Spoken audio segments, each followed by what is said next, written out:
Activision have said that COD World War II will take the series back to its roots and focus on what it does best. They say they've been listening to the fans and that they make up a huge part of the creative process. So Sledgehammer Games hosted a Reddit AMA to let everybody know what they were planning to do, and there's some interesting stuff in there. During his recent Reddit AMA, Sledgehammer Games founder Michael Condrey said any weapon variants obtained from supply drops in the upcoming COD World War II will be cosmetic only. Skins, in other words. So there'll only be one kind of M1 Garand in the game, for example, but it'll just look different. Condrey confirmed in the AMA that all weapons and gear in COD World War II will not have varying stats, and any differences will only be cosmetic. He said, yes, all weapon variants and gear variants in COD World War II supply drops are cosmetic only, so there are no stat-based variants in play. Now this is fantastic news after Advanced Warfare, Infinite Warfare and Black Ops 3 all had loot crates which had the potential to contain weapons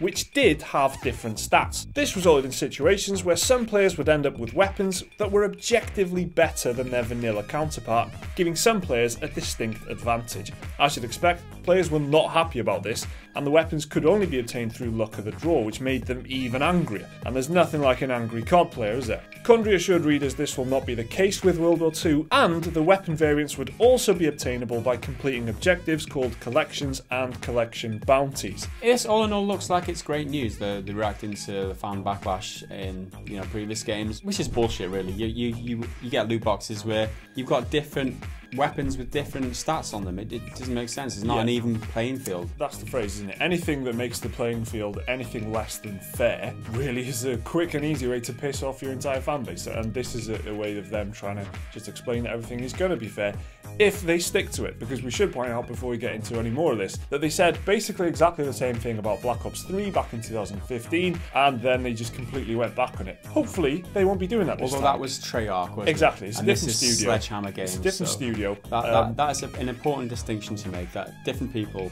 saying the same thing, wanting not to be a lying motherfucker. Let's see how Sledgehammer Games and Michael Condrey, if he turns out to be the same thing. Is Michael Condrey the big dude? Is he the nasal breathing? No, Michael Condrey's the bald guy, isn't he? Okay. Skillfield's the one that looks like he could crush his skull. Yeah. I'm just wary of who we call motherfuckers in case we ever meet them in real life. There's a distinction between let's see if he turns out to be and he is a motherfucker. There's an important distinction there.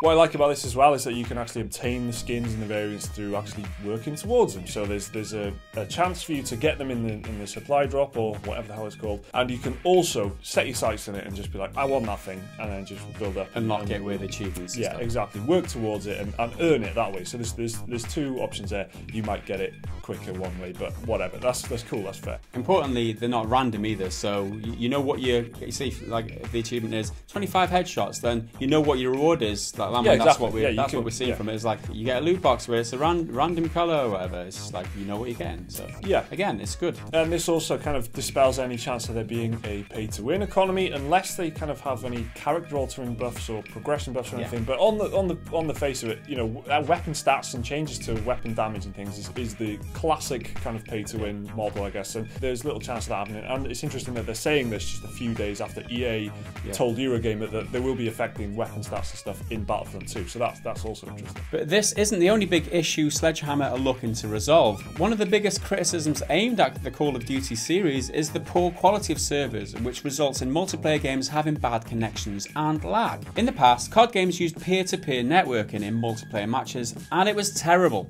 Fucking shit. The script ends it's terrible, and then the personal experience comes out. Peer-to-peer means hosts had a much faster response time than other players, and there were frequent disconnects when players left the game. To remedy the problem, recent COD games have moved over to dedicated servers, but even that wasn't good enough because the quality of the servers were rather poor. However, Condrey had some good news to deliver in the AMA and said the network will be updated to refresh at 60 times per second. Servers running at 60 Hz will make matches smoother to play, have less lag, and it will stop bullshit moments like getting shot from around a corner. Now this is quite an improvement for the COD series, where the servers used to run at 20 Hz, which by modern multiplayer standards It's terrible. However, just to be on the safe side, you shouldn't just assume COD World War II will have dedicated servers, because back in 2014, COD Advanced Warfare, also developed by Sledgehammer, was supposed to have full dedicated server support. In reality though, they only had a small amount of servers which most players couldn't connect to because they were either full or down for maintenance. So players were stuck with peer-to-peer anyway. So this is the way they do it these days. They have a certain amount of dedicated servers, and then when they get overloaded or when they're getting updated or whatever, it defaults to a peer-to-peer connection. So there's now two different types of connections that you can have. Obviously one is a lot better than the other. So question for me is, why don't they just increase the amount of dedicated servers so they don't have to rely on the peer-to-peer thing? I don't know. If you had to pick anyone that had enough money and enough power to be able to do this, it's Activision. They can surely stump up the money and get the resources together to have server farms and everything they need in every part of the world where their game is popular, and they just don't do it for, you know, I'm sure they're very expensive.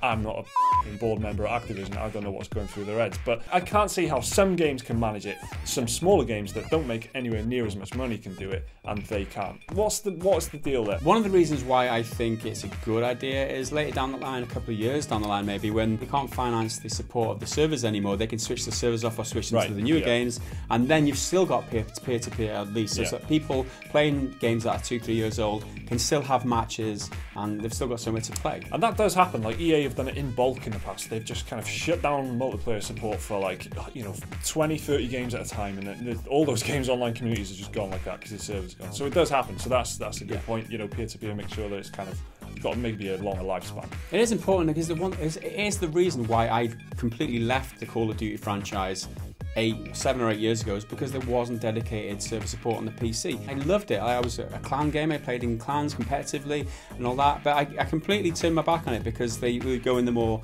console route and supporting console gamers and things like that, and PC support just went down the pan. One thing that came out of the Reddit MA is that Sledgehammer are really supportive of the PC player base. They said they loved the PC platform and that they're doing the best to support it. So let's hope that they can win me back as a gamer, and you know, with all... That's what they're trying to do with World War II, isn't it? They're trying to win over the cynics and stuff, because now there's an awful lot of cynics. It's not just some of the, oh, I'm the smartest guy in the comment section saying that they're not, you know, they don't like COD anymore. It's like a widespread opinion in the hardcore gaming community that COD is just not fun anymore. It's the same thing every year and stuff. So they want to win over the cynics. They want to win over guys like us, and a good chance that you're watching as well. So some of the other highlights from the AMA that we thought we'd mention here. Firstly, the score streak will reset on death. You won't carry over to the next life anymore. The main campaign is single player only, so there's no multiplayer co-op. They said this is the largest amount of multiplayer content at launch over any of the other previous COD games. They said there won't be any Switch version, and they also said that they are very dedicated to MLG and esports. You can check out the full thing. There'll be a link in the description somewhere. So the takeaway for me is they're just trying to fix the long-standing issues and criticisms of the game and all of the games for the last few years, and they've got a very proactive, community-friendly approach this time, you know, hitting the AMAs and stuff, and getting these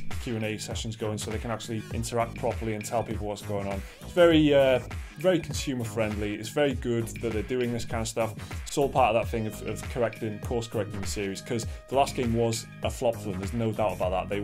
They were disappointed, and he says as much in the AMA. So like Gareth said, check it out. The link will be in the description if you want the full thing. But overall, it is a positive move for them. And in the interest of being more responsive to your community, let's check out what you've been saying in our comments this week.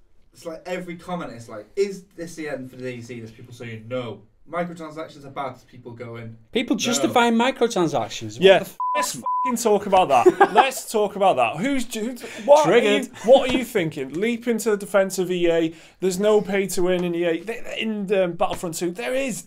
There's stat changes to the weapons. That is a change to the damage, and you know, it's going to be easier. You're going to have an advantage in the game, and you can buy those things with money, which means, we said it on the video, it's pay to win. It's as clear as day. How would you defend that? In a few weeks, there's going to be stories on this where EA are going to like step back on it. They're going to be like, oh, you know what, guys, we were wrong about this. We're not going to do it.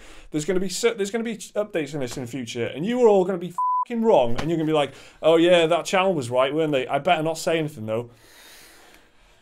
Why don't you tell me they're wrong about DayZ as well? Well, DayZ also, DayZ was another one. So DayZ, in the video, we compared DayZ to PlayerUnknown's Battlegrounds for a few reasons. PlayerUnknown's Battlegrounds is exactly the same kind of audience. It's hitting the same target audience. It's got the same history. It's got the same backstory.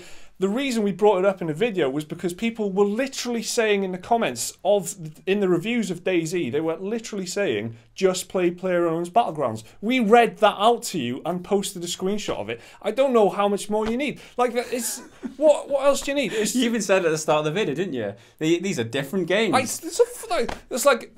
Of the 20 words that I say first in that video, 5 of them are DayZ is different to PlayerUnknown's Battlegrounds. What are you doing? Watch the video. Don't just read the title. The title's there to get you into the video, obviously, and then you watch it. That's the idea. You don't get into the video and then reply to the video before watching it. You fucking moron. This is like 2 rants you've knocked out of the park there in a row, Mike, and we didn't even read any comments out. We're just like, this is just general reaction. This is the beard stuff. This is the blowback from the beard. So for those of you who are new subscribers recently, and there's a shed ton of you because we've had loads of subscribers in the last few weeks, we don't normally do this. We don't normally have rants at the comments section. We normally read out some nice comments and we have a bit of banter with the audience. But this time, because this week's been so different, a lot of stupid people coming into our comments from God knows where, some dark corners of the internet somewhere. They can f off back there as far as I'm concerned. But usually we're more like subscriber friendly, so we are friendly most of the time.